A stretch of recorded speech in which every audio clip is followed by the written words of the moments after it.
বিসমিল্লাহির রহমানির রহিম।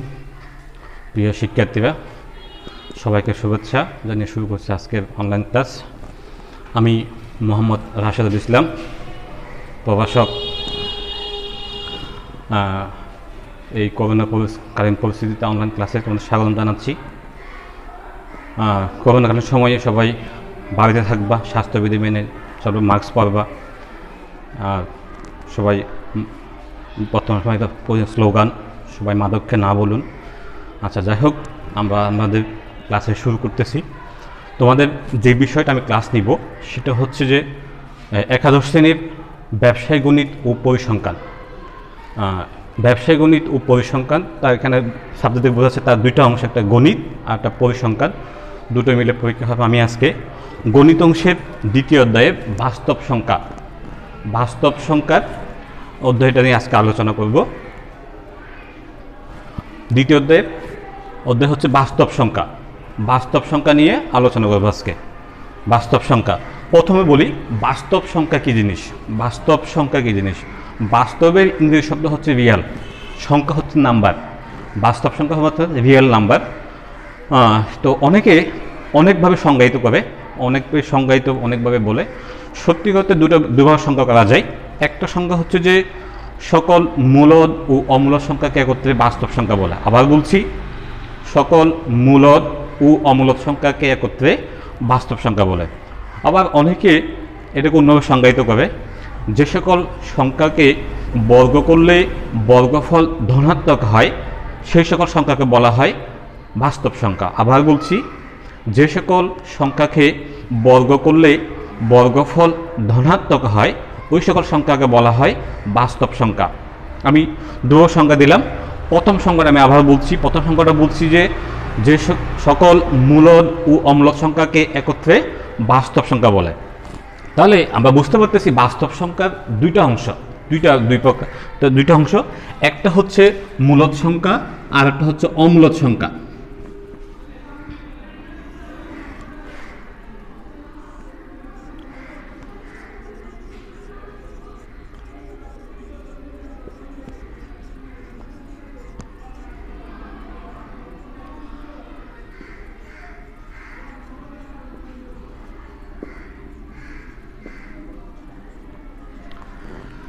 তাহলে বাস্তব সংখ্যা, সেটাকে অনেকে বলে রিয়েল নাম্বার।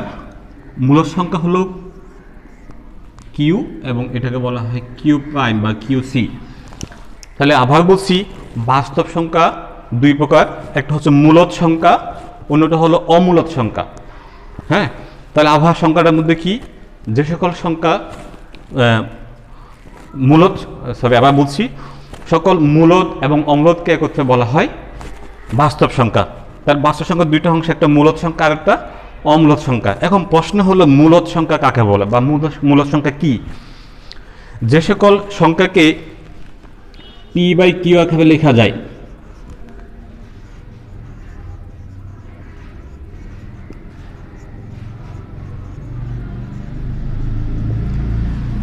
যে সকল সংখ্যাকে পি বাই কিউ অর্থাৎ ভগ্নাংশ আকারে লেখা যায় সেই সকল সংখ্যাকে বলা হয় মূলদ সংখ্যা। এখন পি কিউ কি জিনিস? পি এবং কিউ সম্পর্কে পরিচয় হলো, পি কিউ হবে পূর্ণ সংখ্যা এবং Q is not equal to 0 এবং পি কিউ সহমৌলিক।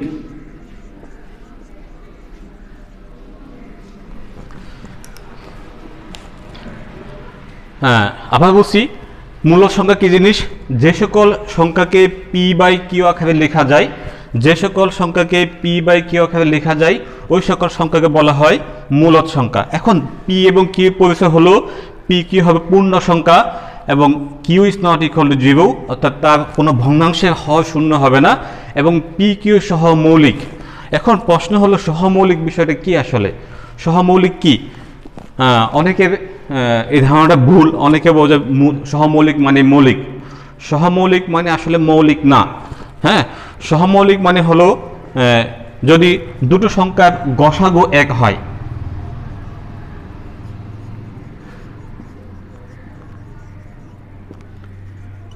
যাদের গসাগু এক, যাদের গসাগু 1 তাদেরকে বলা হয় সহমৌলিক। যদি দুটো সংখ্যার গসাগু 1 হয় তাহলে ওই সংখ্যা দুটাকে বলা হয় পরস্পর সহমৌলিক। গসাগু 1 হওয়ার অর্থ হলো ওই সংখ্যা দুটির মধ্যে এক ব্যতীত আর কোনো সাধারণ উৎপাদক নাই। আবার বলছি, গসাগু 1 হওয়ার অর্থ হলো ওই সংখ্যা দুটোর মধ্যে এক ব্যতীত আর কোনো সাধারণ উৎপাদক নাই। আচ্ছা, আমি আবার একটু বলি মূলদ সংখ্যা কি। মূলদ সংখ্যা হচ্ছে যে সকল সংখ্যাকে পি বাই কিউ আকারে লেখা যায় তাদেরকে বলা হয় মূলদ সংখ্যা। যে সকল সংখ্যাকে পি বাই কিউ আকারে লেখা যায় তাদেরকে বলা হবে মূলদ সংখ্যা। পি কিউ এর পরিচয় হলো পি কিউ পূর্ণ সংখ্যা হবে এবং ওই ভগ্নাংশের হর শূন্য হবে না এবং পি কিউ সহমৌলিক হবে। সহমৌলিক মানে হচ্ছে যে যাদের গসাগু 1। গসাগু 1 হওয়ার অর্থ হলো ওই সংখ্যা দুটির মধ্যে এক ব্যতীত আর কোনো সাধারণ উৎপাদক নাই। আচ্ছা, কিছু উদাহরণ দিই। যেমন আমরা যদি লিখি 0.5, 0.5, এটাকে আমি ইচ্ছে করলে 5/10 বা 1/2 এভাবে লিখতে পারি। তাহলে দশমিক সংখ্যা এটাকে আমি পি বাই কিউ আকারে লিখতে পারছি। এখন এটা একটা মূলদ সংখ্যা। সকল পূর্ণ সংখ্যা যেমন 5, এটাকে আমি ইচ্ছে করলে 5/1 বলে এটাকেও মূলদ বলতে পারি।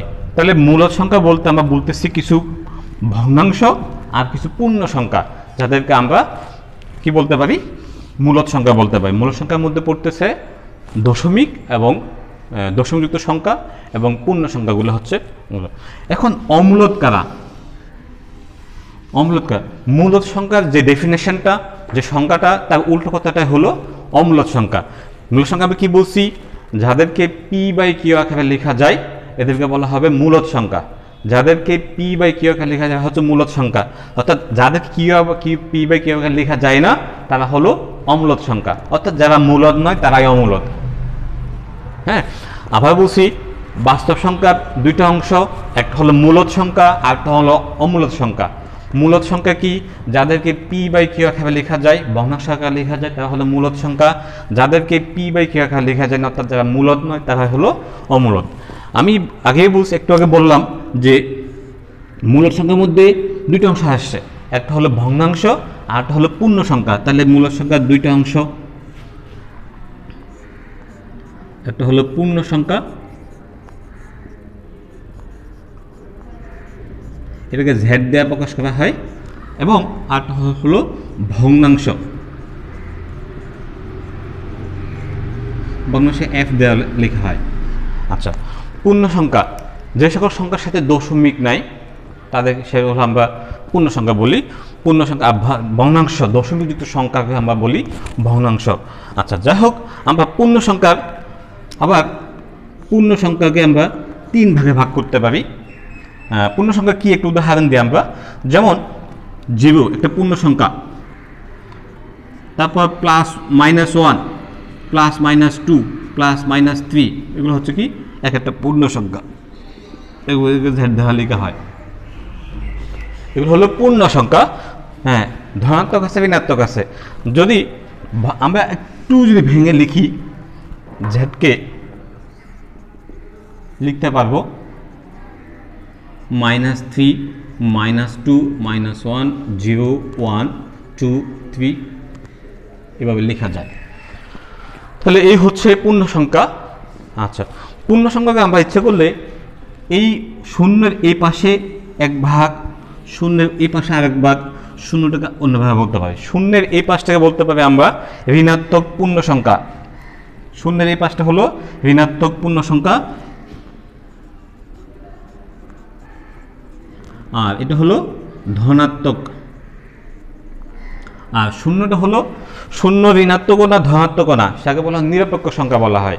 হ্যাঁ, এই কারণে শূন্যকে ধনাত্মক বলা যাবে না, ঋণাত্মক বলা যাবে না। শূন্যের পরে হল ধনাত্মক, শূন্যের আগে এগুলো, শূন্যের বাম পাশে বা ডান পাশে যদি বলি, শূন্যের বাম পাশেগুলো ঋণাত্মক, ডান পাশে ধনাত্মক। শূন্যটা নিউট্রাল বা নিরপেক্ষ। হ্যাঁ, শূন্য। তাহলে আমরা বাস্তব সংখ্যার পূর্ণ সংখ্যার 3টা অংশ পাচ্ছি, একটা ঋণাত্মক, একটা শূন্য আর একটা ধনাত্মক। তাহলে আমরা একটু যদি লিখি, পূর্ণ সংখ্যার 3টা পার্ট। একটা অংশ হচ্ছে যে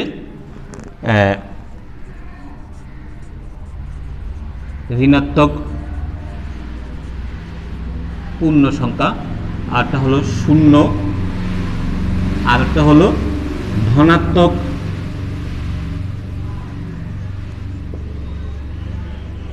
পূর্ণ সংখ্যা, বা ধনাত্মক পূর্ণ সংখ্যা আরেকটা নাম হলো স্বাভাবিক সংখ্যা।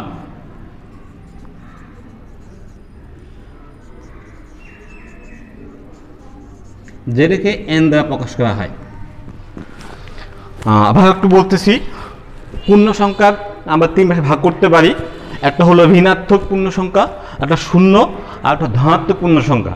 ধনাত্মক পূর্ণ সংখ্যার আরেকটা নাম হলো স্বাভাবিক সংখ্যা। স্বাভাবিক সংখ্যাকে n দ্বারা প্রকাশ করা হয়। স্বাভাবিক সংখ্যাকে n দ্বারা প্রকাশ করা হয়। আচ্ছা, স্বাভাবিক সংখ্যা কি? এটার আরেকটা নাম হলো ঘনাকার সংখ্যা। এটাকে n দ্বারা প্রকাশ করা হয়। n হলো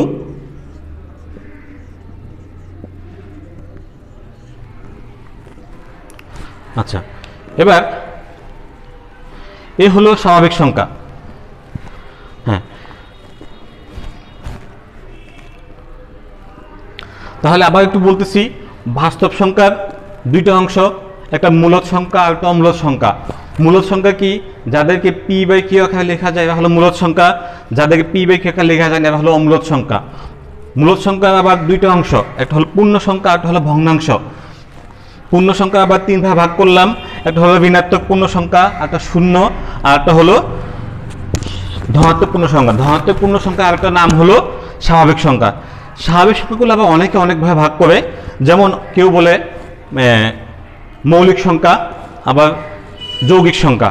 এগুলো একটু একটু কথা বলতে হয়, মৌলিক এবং যৌগিক বিষয়টা কি আসলে।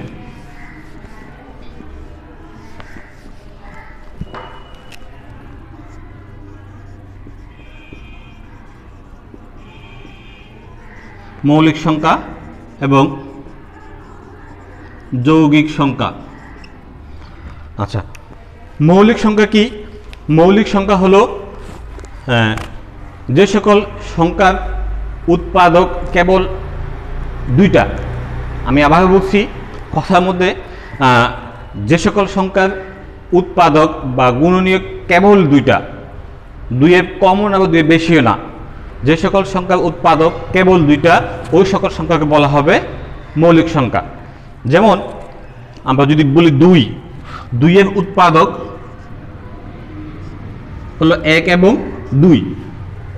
যদি বলি 3, 1 এবং 3, একটা 1 আর ওই সংখ্যাটা নিজে, আরটা 3 ওই সংখ্যা নিজে। যদি বলি 4, 4-এর উৎপাদক 1, 2, 4, তাহলে 4-এর উৎপাদক কিন্তু 3টা হয়ে গেল। হ্যাঁ, তাহলে 2 মৌলিক সংখ্যা, 3 মৌলিক সংখ্যা, কিন্তু 4 মৌলিক না। কারণ 4-এর উৎপাদক কেবল কয়টা হলো এখন? 3টা। আমি বলছি যে সকল সংখ্যার উৎপাদক কেবল উৎপাদক বা গুণনীয়ক কেবল দুইটা, একটা 1 আর একটা ওই সংখ্যাটা নিজেই, তখন তাদেরকে বলা হবে মৌলিক সংখ্যা।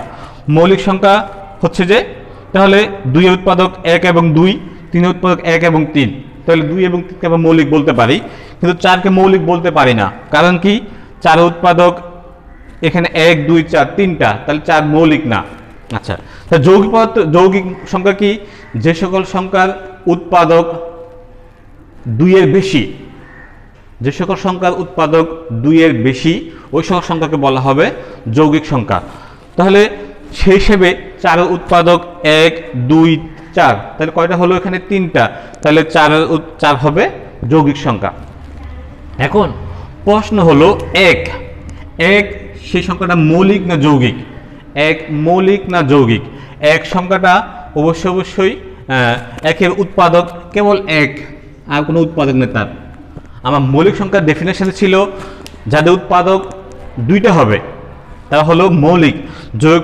যৌগিক সংখ্যার ডেফিনেশন হচ্ছে যে যাদের উৎপাদক 2-এর বেশি তারা হবে কি? যৌগিক।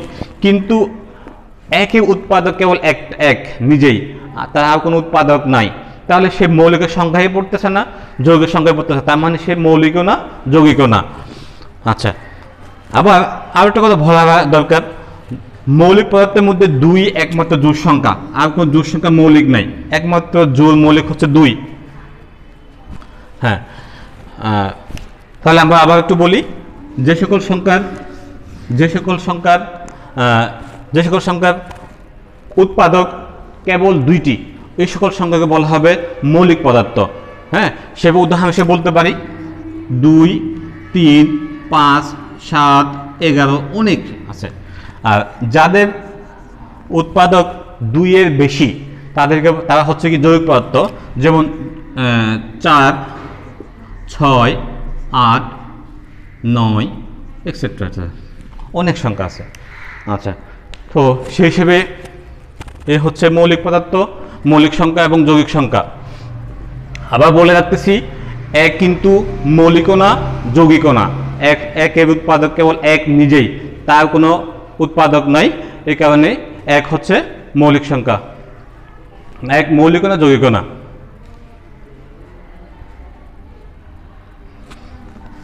আচ্ছা,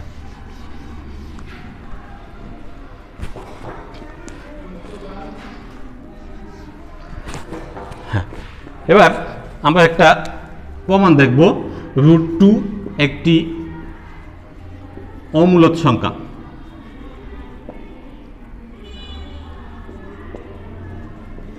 এটা প্রমাণ করব।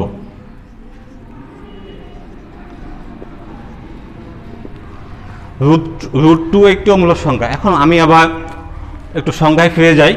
মূলদ সংখ্যা কি, অমূলদ সংখ্যা কি? মূলদ সংখ্যা হলো যে সকল সংখ্যাকে p/q আকারে লেখা যায় তাদেরকে বলা হবে মূলদ সংখ্যা। হ্যাঁ, আর যাদেরকে p/q আকারে লেখা যায় না তাদেরকে বলা হবে অমূলদ সংখ্যা। এখন আমাকে প্রমাণ করতে বলছে √2 একটি অমূলদ সংখ্যা। তাহলে আমি যদি প্রমাণ করতে পারি যে √2 মূলদ নয়, তাহলে নিশ্চয়ই সে অমূলদ হবে। এখন মূলদ সংখ্যা আমি দুইটা অংশ বলছিলাম, একটা হচ্ছে পূর্ণ সংখ্যা আর একটা হচ্ছে দশমিক ভগ্নাংশ। যদি সে পূর্ণ সংখ্যাও না হয়, যদি ভগ্নাংশ না হয়, তার মানে সে মূলদ নয়। যদি সে মূলদ না হয় তাহলে বুঝতে হবে সে কি অমূলদ হবে। প্রমাণে আসি। প্রমাণ, যদি 1² সমান লিখি 1 হয়, 2² সমান 2, দেন √2² সমান হবে 2।